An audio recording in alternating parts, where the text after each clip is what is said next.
Hello, I'm Rob Satloff, the Executive Director of the Washington Institute. My pleasure to welcome you to this special policy forum discussion on the situation in the Hamas-Israel war.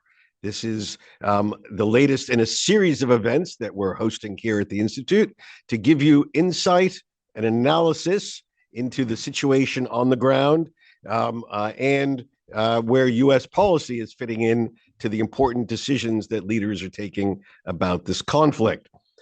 Before we begin, I wanted to take a moment first to urge that when this event is over and for all the days and weeks that follow, that you take a look at the website of the Washington Institute, www.washingtoninstitute.org, where you can find the latest analysis about this conflict and a broader array of Middle East issues by the scholars and experts of the Institute.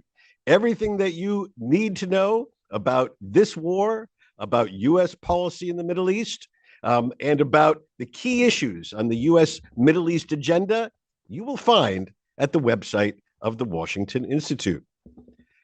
Also, about today's event, if you would like to try to get into the conversation, posing a question for our panelists, there are two ways to do this.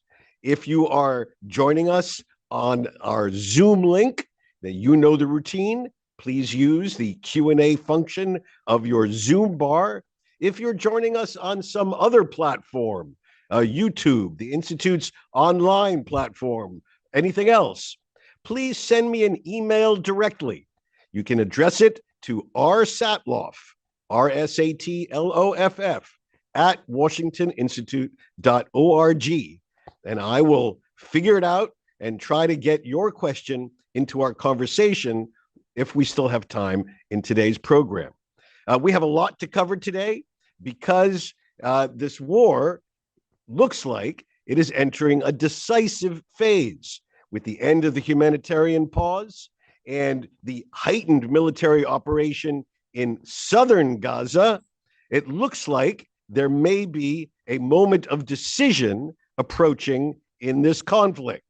To learn about that, to learn about Israel's military strategy, to learn about how the situation is evolving on the battleground, as well as in other potential theaters. And indeed, in recent weeks, the key focus has been on whether the Lebanon theater will become a hot area of conflict. I'm delighted that we have three panelists on today's program. Joining us from Israel is Brigadier General Reserve Asaf Orion. Asaf is the Washington Institute's Reuven International Fellow. We're delighted that he can join us from Israel. He's wearing civilian garb. Asaf is on reserve duty as well in strategic affairs with the Israel Defense Forces. He speaks today solely in his personal capacity, not, of course, representing any governmental institution. He's representing himself and his expertise as a fellow of the Washington Institute. Joining me here in Washington are two of our senior fellows. Sitting on my left is Dr. Matthew Levitt. Matt is the Wexler Fromer Fellow and the director of our Reinhardt program on counterintelligence, counterterrorism, and intelligence here at the Washington Institute. Matt, among his many works, Matt has written the standard work, universally recognized as such, on Hamas. I'm delighted that you're with us today. Matt just returned from his own visit to both the Israel's southern border and Israel's northern border, and will offer impressions, among other things, from his firsthand observations. And on my right is the Institute's Friedman Senior Fellow, Hanin Nichadar. Hanin is the former managing editor of Now Lebanon, the foremost English language media platform in that country. She's been with us for several years now and is the author most recently of Hezbollah Land, a detailed look at the situation within the Shiite community inside Lebanon. And she will offer comments on the key strategic issue on that border which is hot today, which is will there be a military, a diplomatic, or some other solution to the challenge posed by Hezbollah on Israel's northern front? With that, I'm going to turn our program over to our first speaker, Asaf Orion. Asaf. Well, good evening from Israel. We're today at the 69th day of this war, which began on October 7th. And the fighting, I would say, progresses more or less as could be realistically expected and predicted and planned for this phase. The general purpose is to degrade and eventually defeat Hamas. We understand it will take time. We want to free our hostages. We want to eventually remove Hamas threat on Israel and to end its rule over the Gaza Strip, which is the basis for the threat. Let's say a quick recap of the previous phases. There have been a few days of defensive, clearing up Israeli territory from the Hamas murder squads and death squads entering on October 7th. Then about 3 weeks of fire offensive. Then since the end of October, and a combined maneuver at the northern part of the Gaza Strip around the city of Gaza. It's a very complicated battlefield chosen by Hamas to be embedded inside urban areas and populated areas. We understand also the significance of the underground tunneling, a very extensive network of about 500 kilometers, 300 miles of tunneling, which Hamas uses for command and control and military purposes. It's on our border, of course. After the beginning of this maneuver, we saw, I would say, the beginning of the current phase. A first humanitarian pause in which 113 hostages were released began at the end of November. And since the beginning of December, the maneuver renewed in the north and also was expanded to the southern part of the strip in Khan Yunis. The goal is to degrade a significant amount of Hamas military capabilities, its brigades in the northern and southern part of the strip, both fighting personnel and arms, including rockets, IEDs, all kinds of weaponry we're seeing there. And most Hamas units which were engaged by the IDF are eroded and are actually operating as their subcomponents, not large frameworks and units, but small units and individual small teams. Not to be a body count, but an indicator. I think it's important to note that the IDF assesses over 7,000 Hamas fighters already killed, quite a few commanders of those units, and a lot of weapons.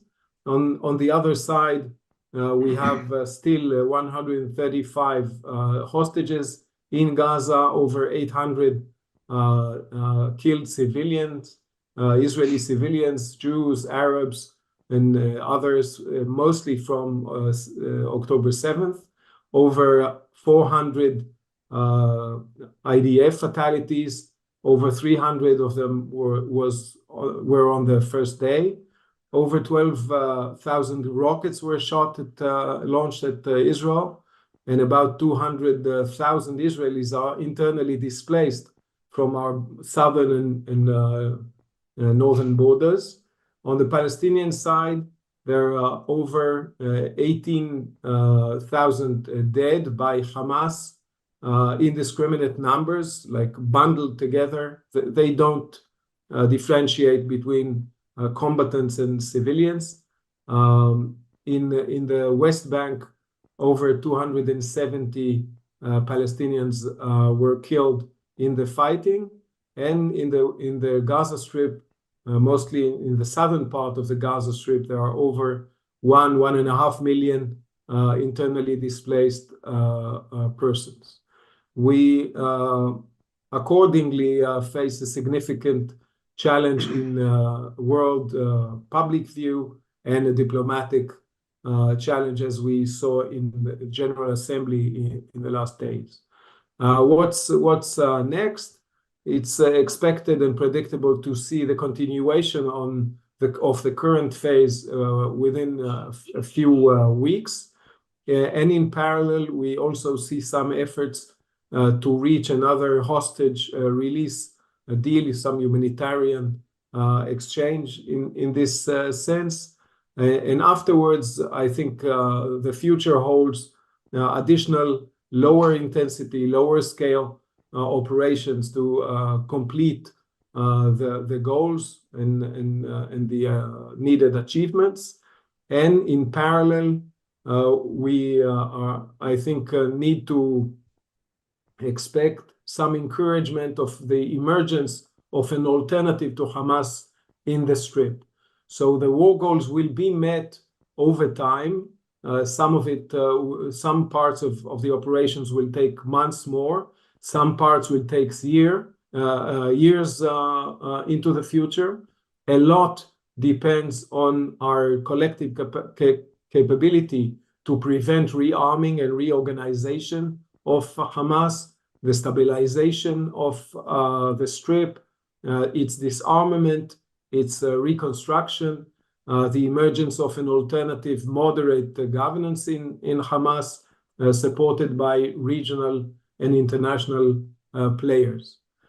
Since this is not just a bilateral conflict, we are actually looking at a multi-front across the region conflict. We are countering terror in the West Bank. We just saw a quite intensive operation in Jenin, northern West Bank. We see daily attacks by Hezbollah.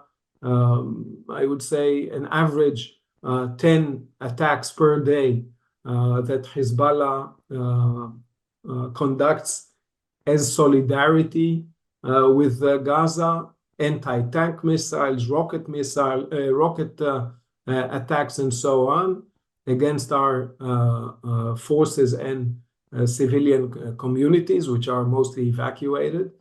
The forces that Hezbollah operates there are, of course, a violation of United Nations Security Council Resolution 1701. By Hezbollah's count, there are over 100, I think today's count is 104 Hezbollah fighters killed. Israel suffered 10 between soldiers and civilians, and both sides of the border saw their border communities evacuate, fearing the hostilities. We also face some fire from Syria by Palestinian factions, but more importantly from Yemen, which is launching ballistic and cruise missiles, also drones, but more importantly, attacking international shipping in Bab el-Mandeb Straits into the Red Sea mouth. And until now, Israel hasn't responded directly, and we see the initial steps of an international response, but we will see. Beyond all that, of course, the organizing, enabling, inspiring, arming, funding, training stands Iran, and until now they're pretty much unscathed. But this we'll see what the future holds. I'll stop here. Thank you. All right, thank you very much, Asaf, for that update. We'll come back with some more detailed questions as we move on into the program. I'll turn now to Matt Levitt. Thanks, Rob. And it's always a pleasure to be able to be on a panel, Haneen, with you and with Asaf. So as Rob said, I just came back from a trip to Israel, and there are a couple of big takeaways. As someone who deals with these issues all the time, I was surprised at how surprised I was. After even just the first day in Israel, I was really struck with a kind of women are from Venus, men are from Mars kind of parallel, the way Israelis are seeing reality and the way people outside of Israel are seeing reality. For Israelis, every day is October 7th. It is not an exaggeration to say it is Groundhog Day. The hostages, the complete puncture of the Israeli security doctrine, the fact that just days before October 7th, the Netanyahu government of all governments was about to increase the number of Gazans who are allowed to come into Israel to work. There really is just a need to explain to Israelis, I found, why the world is so very focused on the Gaza war, not because Israelis don't appreciate that Palestinians are being killed, but it's war. They would say we didn't start this war, we didn't want this war. And now, especially in phase 2 of this war, they are doing even more to minimize civilian casualties. That slows down the war fighting for them at a time when they're also being told they have less time to fight the war.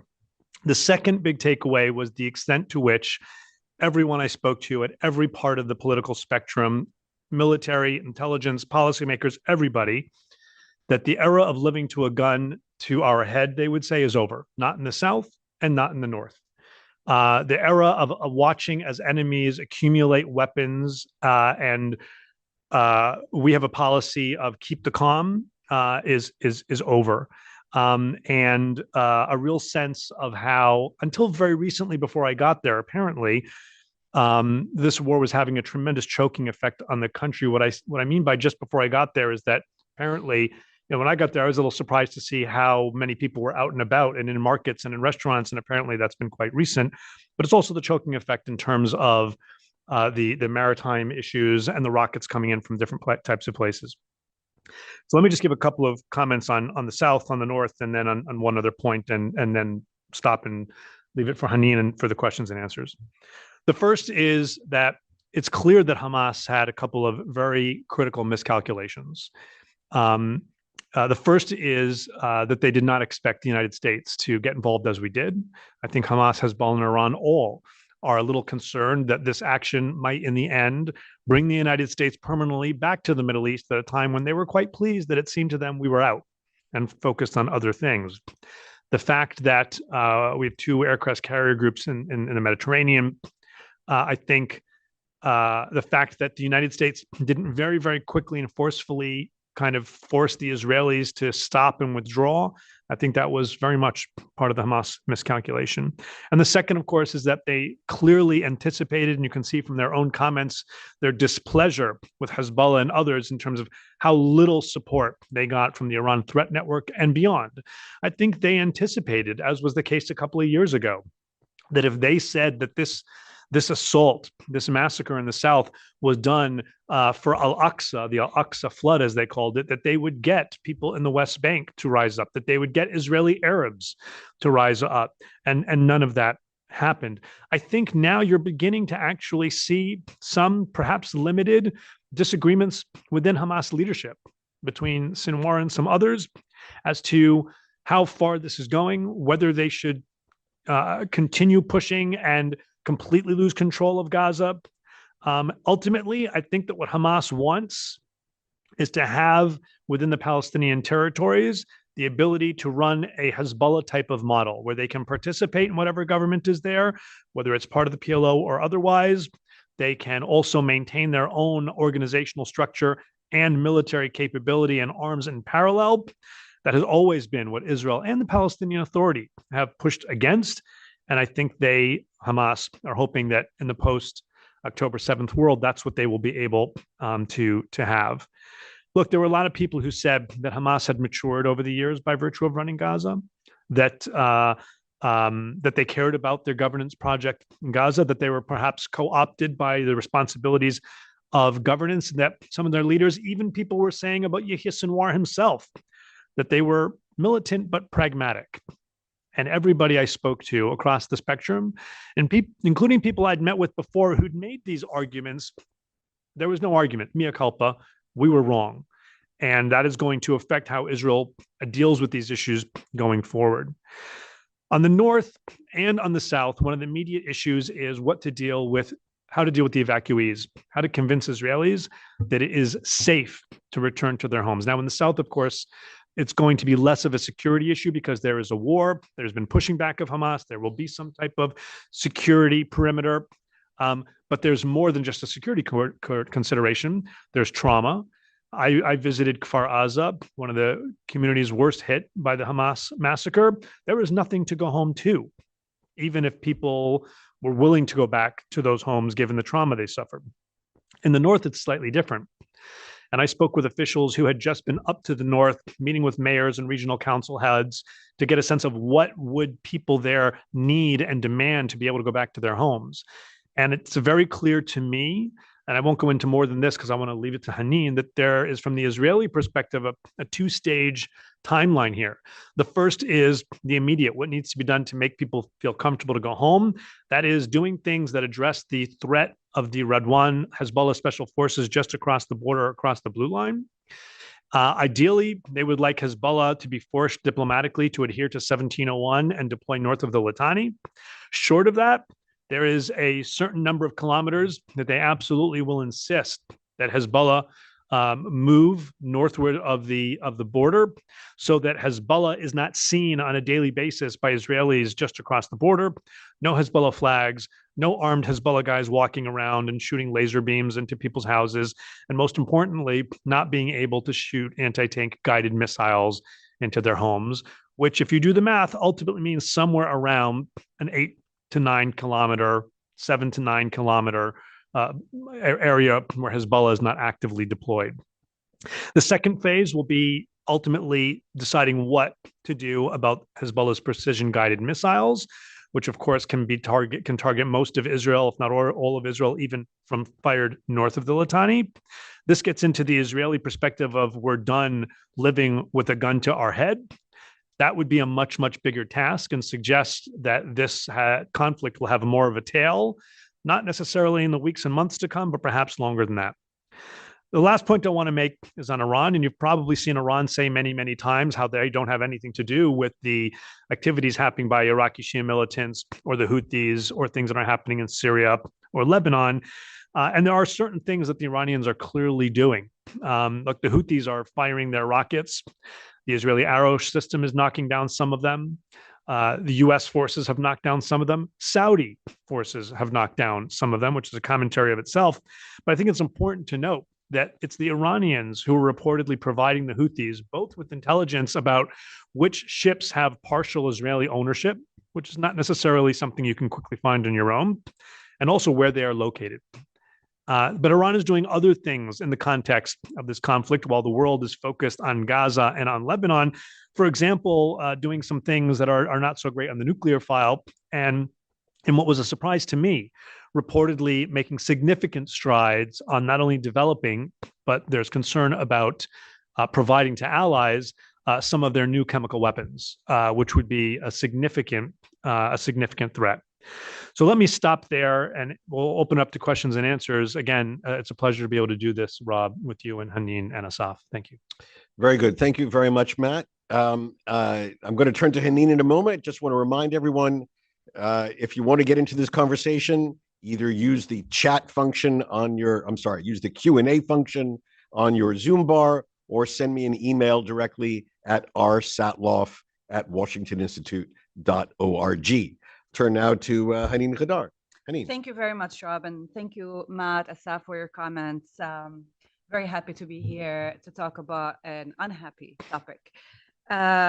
This is like to look at the Lebanese border from Lebanon's perspective, an international perspective. We're looking here at three main options, right? So it's like the military options, which is after Gaza war, there will be a war with Hezbollah, a similar war or a different kind of war, more targeted attacks. But this war would take us to option two, which would be a more regional war where Hezbollah and other Iranian proxies will be involved. And we're seeing today like Houthis and other Iraqi militias targeting American and Israeli interests, but this might develop into more of a Hezbollah-Israel war and a regional war. These are the military options. What we're looking at today, if you're looking at diplomatic options, the international diplomatic options, we're basically looking at efforts to implement 1701. This is what everybody's focused on, to implement 1701. 1701 is, on paper, a very good resolution in the sense that if Hezbollah really withdraws to north of Litani, that's great. That's what Israel wants. Well, that would be really good for border security. But that's on paper, because we've tried 1701 and it didn't work. And 1701 didn't work for many reasons, but I think mainly because it was isolated as from the other Hezbollah issues. It was looked at as border security issues without looking at Hezbollah security risks beyond the border security issues, security risks. There will always be a Hezbollah problem. I'll talk more about this later. But I think today, the real deterrence for Hezbollah today is not just implementing 1701 and implementing it properly, because implementing it the way we did in 2006, it's not going to work. Implementing it properly requires a broader policy that would involve, one, making sure that there is a success in the Gaza war. Israel needs to succeed in the Gaza war in order to send a message to Hezbollah. Hezbollah is today looking at Gaza and seeing if Hamas gets away with it, even if it comes out weaker, it will rebuild and restock. Hezbollah is looking at this war and seeing, will Hamas get away with this? Will they emerge stronger, the same, or weaker? Will they lose or will they win? How they will spin this into a victory? All the answers to these questions will determine Hezbollah's next steps. So it's very, very important that Hezbollah understands that Hamas will not get away with it and that they will not get away with it if they do something similar. Probably they're not going to do the same thing that Hamas did immediately. This is not like an immediate risk, but it is a risk nonetheless. We see today that when Hassan Nasrallah said in his latest speech that Hezbollah will only act if Hamas is at risk of losing or is Hamas in trouble. I think he means the opposite. And if you see since then, all Hezbollah's recent statements, like yesterday, Naim Qasim said something about quote unquote, border attacks will not stop before Gaza war ends. This sounds like a threat, right? So we will not stop before the Gaza war ends. But if you look at it, really, it says that we will stop when the Gaza war ends, because they don't want to do anything right now. They're actually relying on the diplomatic efforts to stop Israel also from launching a war on them. They don't want Israel to come to them immediately afterwards. So the message from Hezbollah today is, we don't want to start a war now. Our border escalation is really calculated. We're not really going into a war with Israel. This is just to support Hamas. Please understand, keep the deterrence. They do understand that the deterrence is no longer the same, but they want to make sure that Israel doesn't come to them afterwards. And depending on what happens in Gaza. But they also know that this is a temporary solution so they can buy time, which is a game that Hezbollah and Iran plays very well. They buy the time, they play on the time, they get ready, they ready their military fighting force, they get the budget for the war, they get guarantees for reconstruction. They need all that in order to go for a war. And they want to get ready before they do this. And this is all temporary, and their game has always been, since 2006, with implementation of 1701 or not, they can easily hide the risks. So the risk will always be there, but it might be visible or invisible risk. They might send reassurances by keeping the risk invisible, but it's always going to be there.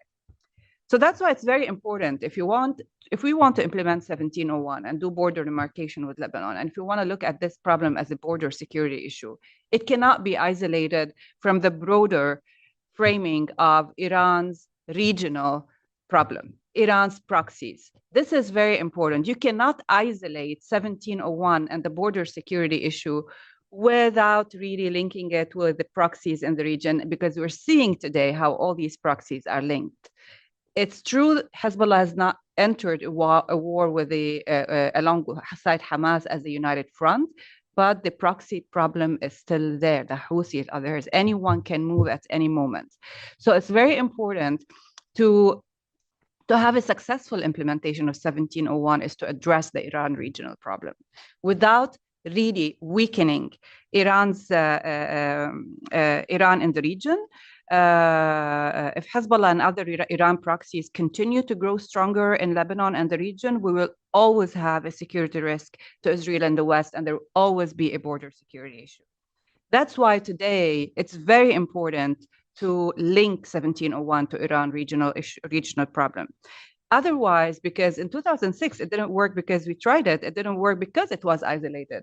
Everybody was saying Hezbollah is an internal Lebanese problem. Let's only look at the border. And that's why it didn't work, because Hezbollah grew stronger and stronger in Lebanon and the region since then, and continued to be a security issue and continues to take over the decisions. We've tried it. Also, who's going to monitor Hezbollah south of Litani to make sure that they're not an invisible risk, if not visible? UNIFIL, we tried it. LAF, depends who in the LAF, but we also know, like LAF is strong in certain areas, but not when it comes to Hezbollah. And Hezbollah can always play the plausible deniability game. Even if they say we're not south of Litani, they can always send some of their factions, which is the new Hamas, Tala'a Tawafan al-Aqsa, the Muslim Brotherhood, the Ikhwan al-Muslimin in Lebanon. Since 2002, they have become much closer to Hezbollah and Hamas. The Palestinian decision today is in Hezbollah's hands after earlier this year war in Ain al-Hilwa. They took over the Palestinian decisions. They can easily play the plausible deniability game and have some kind of indirect presence south of Litani. It's a completely different issue. And they have Saraya al-Muqawama. They have so many. I can go into like all the details of all the factions that they control, but I'm not going to do that now. That's why it's very important to frame the 1701 and border security issue as Iran regional issue, Iran-Lebanon internal issue, use all the tools to weaken Iran's grip in the Lebanon region, and make sure that Hamas does not succeed to survive in Gaza. I can go into more details, but I think I've used my 10 minutes. So I'll stop here. All right, terrific. Thank you very much. All right, so we have quite a lot on the agenda. There is one additional item that I thought that I would just make a brief comment on, and that is the sort of headline news the last 24, 48 hours about President Biden's comments regarding the conduct of the war, the Israeli cabinet, the Prime Minister Netanyahu, et cetera, the front page stories about President Biden critiquing Israel, and does this suggest the first substantial breach between the United States and Israel in this conflict? I think it's really important for people to take a look at the entire statement that President Biden delivered, which was released by the White House. This is not a hidden story. This is not someone at a fundraiser with a cell phone in their pocket, surreptitiously taping the president. The White House released the president's entire statement. You have to read the entire statement. What is remarkable about this, from my perspective, 2+ months into this conflict, is the deep and abiding support that President Biden still has for what is essentially, in his view, the just war that Israel is waging against Hamas. The president spoke in no uncertain terms, but he used terms which is going to cause him a little bit of heartburn in some parts of the American political establishment, twice referring to Hamas fighters as animals, totally validating Israel's war aims. What he did do is critique the composition of this Israeli government and the difficulty that that he sees Netanyahu having in making certain decisions, especially about post-war situation in Gaza, if he maintains certain members of this government. A, I think that's analytically accurate, and B, it's a response to what I think was a rather unfortunate public display of disagreement that the Prime Minister of Israel took with the president. Something that in wartime, these sorts of differences should really remain private, especially since Israel relies upon the presidential finger in the dike, as it were, to hold back what is becoming a global tidal wave of support for a position that neither Washington nor Jerusalem thinks is wise, which is the imposition of a ceasefire. Both of them understand why that would only leave Hamas in power and would be not just a failure in a military sense, but it would prevent and undermine any conceivable post-war diplomacy. We're all talking about, there's so many different initiatives out there talking about what happens after the war. The Prime Minister has made comments, the President's made comments, we've made comments here at the Washington Institute. But ultimately, it all depends on what Israel is able to accomplish in the fighting.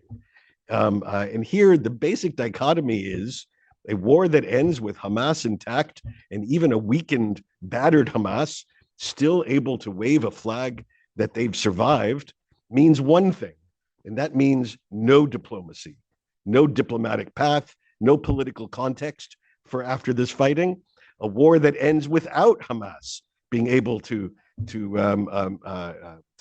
claim that it has survived in an organizational, territorially controlling way in Gaza means something else. It means a lesson to Hezbollah, as you suggested, and it also means the opening of opportunities, how we take advantage of them. There's a lot of diplomacy that needs to happen, but that is really the key determinant of whether there is a diplomatic path after this war. And I would hope that the United States and Israel would maintain their differences in quiet about this. That's what wartime allies do. With that, we're going to turn to questions. I've received quite a few questions online, both in the Q&A function and directly on email. Let me begin with you, Asaf, which is you gave a very good overview. Could you go another step further and give a bit of, put on your independent analyst hat and give a bit of analysis about what Israel has achieved and about what Israel hasn't achieved 2 months, 2+ months into this fighting? I think the most important thing to understand and to manage is the tension, the central tension here is between people's expectations and the war goals. The war goals of removing the threat from Gaza by destroying its military and governance capabilities are ambitious.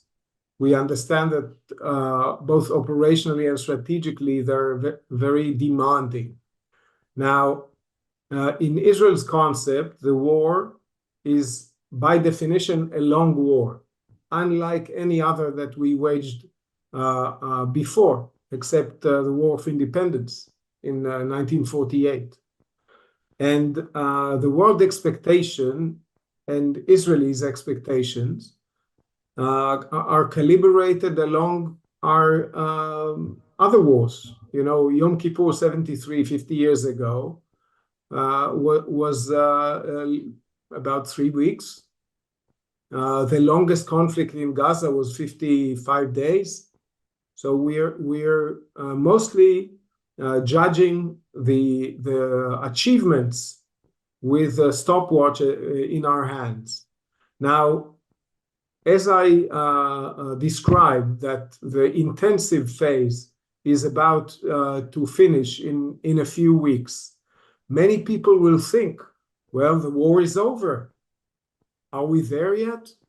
The war is not over. An intensive phase of that war is over, but in fact, the right way to look at it is a long-term, I would say, a grand campaign, in which the high-intensity phase is just one, and then there will be other phases into the horizon.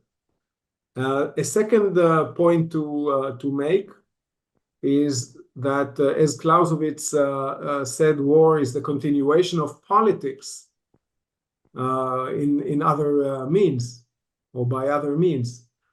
And we need to understand here the connections to Israel's domestic politics, because after October 7th, everything was, is under the title of not until the war ends. We will deal with that after the war. And there are many pending issues from accountability of the political level and inquiries and perhaps coming to terms with the current government, and the question of this situation in which the war cabinet actually relies on opposition members like Generals Gantz and Eisenkot. So on one hand, politically, there is an interest of having an endless war, so there will not be the day after. But strategically, then there needs to be a long war, well-planned, well-executed, since a long war is not only about punch, it's about breadth and perseverance and economy and strategic allies and so on and so forth, much like what we saw in World War II. It's a different test of capabilities. So I think time is a very important dimension, thinking about this war and understanding how to set the expectations right as concerning the achievements and the war goals.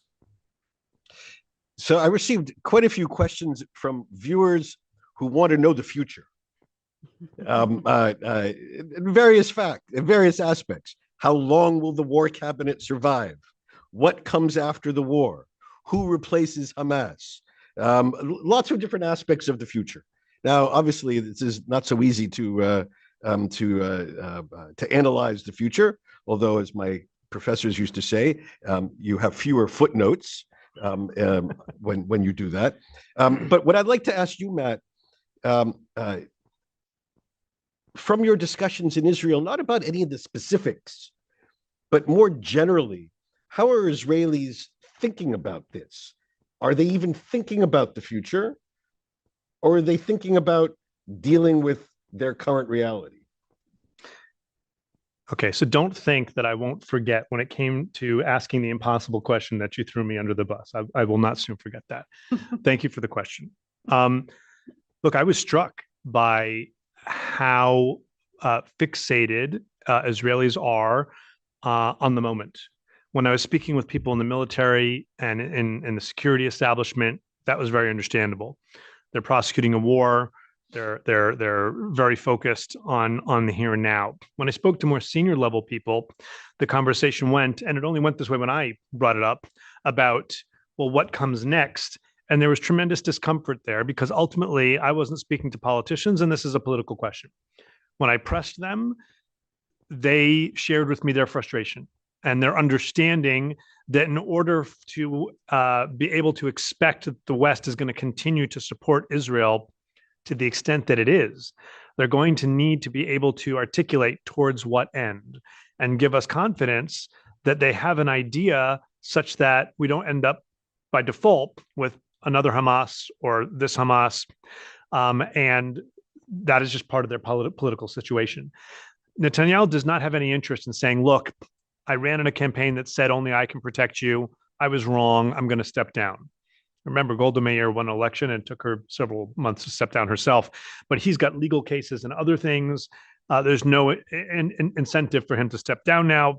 Some people I spoke to talk about an effort for him to be removed internally within the Likud and for Likud to negotiate a deal by which he's not prosecuted. I find that to be hopeful and not very likely. But at the end of the day, there is this disconnect right now between the politicians who are running the government and the generals who are running the war, even as both sides recognize that there's a Venn diagram overlap there that really needs to be addressed. So on this, let me ask you, Asaf, a piece of this. I mean, you just explained in your answer to your previous question that you expect a long war, but of a different type of military operation than the one we're seeing currently. However one defines long, it's more than a few weeks is what you have in mind. Many people will view the period after the conclusion of the current phase of military operations as the moment when diplomacy should begin to engage, as the moment when other actors should begin to get involved in reconstruction, repair, whether other actors get involved in new types of humanitarian efforts in Gaza. Is that what the planners are thinking, or is what you're saying that there will be, it's envisioned that there will be a longer period where Israel actually remains the major external player in Gaza, and other actors, it's not ready yet for diplomacy? Is that what you're suggesting? In Hanin's words, there were alternatives between military and diplomacy, like a dichotomy thing.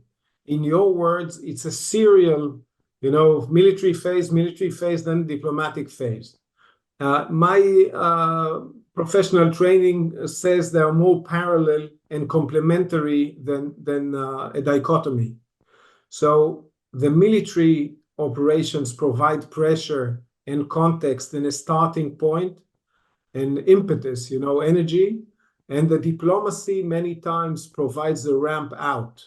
Now, we will need to see this combination of degrading Hamas and stabilizing Gaza. Israel doesn't have any presumption to stabilize Gaza.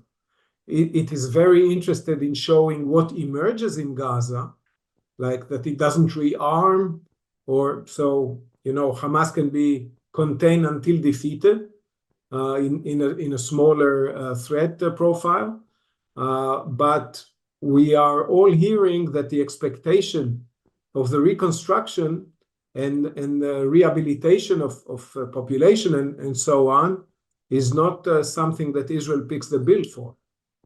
So I think we need to understand that this is happening in parallel. Even as we speak in an intensive phase, you see efforts of humanitarian, which are based on diplomatic efforts. And I think it's pretty much combined. Okay, thank you. Hanin, a couple of questions on the Hezbollah Lebanon challenge. First, I know we've addressed this in previous events, but it's good to underscore it again. Is when we think about this challenge, is Hezbollah an independent actor, or is Iran calling the shots? And then secondly, how do you evaluate the actual discussions about 1701 that are going on right now? I know you critiqued some of this, but when you hear American officials and European officials talking about this, what's the key missing ingredient for them? Okay, so briefly, on the first questions, Hezbollah really is not even a proxy of Iran. And Hassan Nasrallah, the leader of Hezbollah, has said it many times that he himself and his party are soldiers in the IRGC, in Wilayat al-Faqih's army. We gotta believe him when he says that. Hezbollah is Iran's part of Iran's Quds force. It's more than a proxy. It's definitely beyond a proxy. It's only space for, I wouldn't call it independence, but work without having to go to Iran on every single detail is the domestic Lebanese politics, because they understand it better.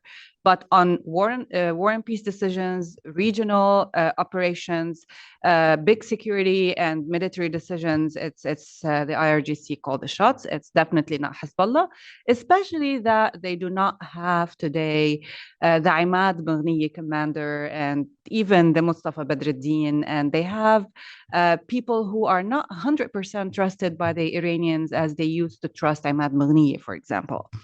And I think what is a good sign of this today is the fact that all the meetings between Hamas and Hezbollah since earlier this year until today have always been attended by an Iranian IRGC guy, but also the guy who's playing the Qasem Soleimani role today is not really Khani, it's Abdullahian. He's like really leading the not just the diplomatic efforts of Iran, but also the military efforts in the region. He's the one doing the regional tours, and it's always been like that.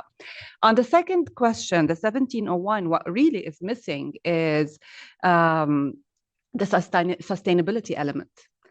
If we always know that everyone is looking at today issue between Hezbollah and Israel as a border security issue that we want to manage until the next big thing, because they will infiltrate, the risk will be invisible, and they will always use other factions under the plausible deniability claims, and they will always find a way to violate 1701 like they've done before, eventually, maybe not immediately. So sustainability is really it's like there's a difference between managing the risk and resolving the risk. And what we're doing here is managing the risk for a while until we figure it out. And really resolving the risk, as I said before, requires looking at that problem, the border security problem, as Iran's regional problem, not just as a temporary Hezbollah problem. Matt, is there something about the Hezbollah challenge you want to add? I just want to double down on what Hanin just said. You know, all the Israelis I spoke to made it clear that for a long time, this was regarded, both the South and the North, as a conflict management issue. Not because they liked it, but for lack of better opportunities. They realized sending in the IDF into Gaza, starting a war with Hezbollah would be very, very costly, very, very complicated. Well, their hand now has been forced. And the era of conflict management is over. And hopefully, because Hezbollah sees what the IDF has been forced to do in the South, and that they're serious about it, that if they need to level neighborhoods, they will, that if they have to enter a hospital, they will, that Hezbollah understands that they're not bluffing, and that contributes to the diplomatic leverage. And maybe Hezbollah, because it doesn't want to lose a significant amount of its rockets, etc., maybe it does decide to redeploy somehow. But that ultimately, this now is going to have to be resolved.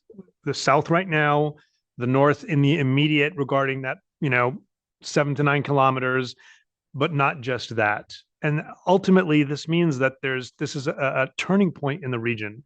And I think people need to understand that the Israelis are very, very serious about it. And when people assume that Israel would be willing to do a ceasefire right now and just go back to this conflict management, that the war, the high intensity war, and then maybe even the long war that follows can run its course and then end, and Israel will go back to just knowing that there are precision guided missiles aimed south at it from Lebanon and be okay with that. That's over. And that means that the region is going to be run differently looking forward. So we've been focused on the potential for escalation on the north. We've actually seen escalation in another arena, and I want to ask Asaf about this, and that's both cruise and ballistic missiles coming from the Houthis in Yemen. Now, thankfully, they've been intercepted, whether by Israelis, Americans, even Saudis, but the fact remains that they're being launched. What is Israel's response to this, other than trying to defend against it? Will Israel have a different type of response before long?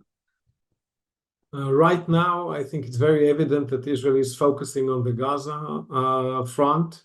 and doesn't lend itself to diversions wherever they come from. But over time, it's beyond those missiles that you mentioned, I would say, disruption of the freedom of navigation, international shipping. This is a very busy shipping lane area, a strategic choke point on the world trade. Today, I think a ship under a Chinese or Hong Kong flag was targeted. There was a decline in the Suez Canal income for Egypt. There will be rising costs of insurance and other elements for the world economy, certainly for Israel, needing to go around Africa if we go this way. And it's all enabled, all the weapon systems that you mentioned are, of course, made in Iran or developed in Iran, and the industries were lended to the Houthis. So we understand it's, as Hanin said, it's a systemic problem created by Iran. It's a world global commons question. And I think it's very becoming that the US is galvanizing this task force 153 with multiple nations to try to address it. It's not just an Israel problem. Okay, thank you. Matt, a question for you that came in. It's triggered by the fact that you were able to go yourself, go to Gaza, see firsthand the horrors from October 7th. But the war is being fought in Gaza, but more broadly, it's being fought on social media, being fought on TV, et cetera. And on those platforms, Israel is losing. Whatever, or much of the sympathy that Israel had in the early days after October 7th has been replaced quite logically by now 2 months of the imagery of the horrors of the fighting in Gaza. Did you get a sense that Israelis recognize this shift? Do you have an understanding of what their strategy may be to fight that battlefield differently as time progresses? Yeah, absolutely. I raised this in multiple meetings, and they're very, very aware. There are certain constraints that they have. Media, social media runs at a very, very fast pace, and people want information immediately, but the Israelis are typically constrained by operational considerations. They don't want to release information immediately if they still have operatives on the ground someplace, etc. You had the classic situation with the Hamas tunnels under the hospital.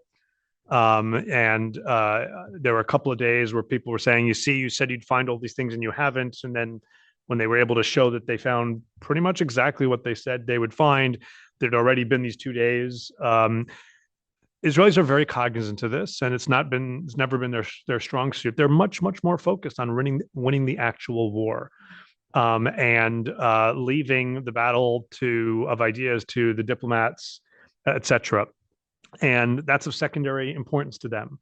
When you're fighting an existential war, your focus is on winning that war. And if there are people who don't understand that, you'll do the best you can, but ultimately they can't stop the images coming out of Gaza. They're horrible images. We should all feel tremendous pain and discomfort about these images. But the bottom line is wars are horrific, and this is not a war Israel started or wanted. And when there are people out there who are saying that the suffering in this war is worse than other wars, they're just not paying attention to other wars, in particular the war in Syria, just to point to the most recent. Every Israeli I spoke to was really broken about the loss of Palestinian lives. I met not a single Israeli who celebrated it, was comfortable with it, but they just kept coming back to Hamas specifically hides itself behind these people, does everything in its power to put people at risk. There's only so much we can do to try and fight this war while protecting civilians. They're doing things that put their own soldiers more at risk. And if they can't convince the world of that, that's going to have to be a secondary issue. It's a little bit of a conundrum, but I'll be honest. That's one of the reasons I went. I felt the need to borrow a term we haven't used since the Holocaust, to bear witness. And it was because I met someone that I used to work with in government here in the United States, who insisted on a conspiracy theory that the Israelis Hamas couldn't possibly have carried out the attack at Re'im with the music festival because they don't have weapons enough for that. Surely it was Israeli helicopters. This wasn't some fool. This was a PhD economist who used to work with me in government. And so I felt the need to bear witness and to be able to see it from my own eyes. And that's something that will, that conversation and battle in the public spaces will continue.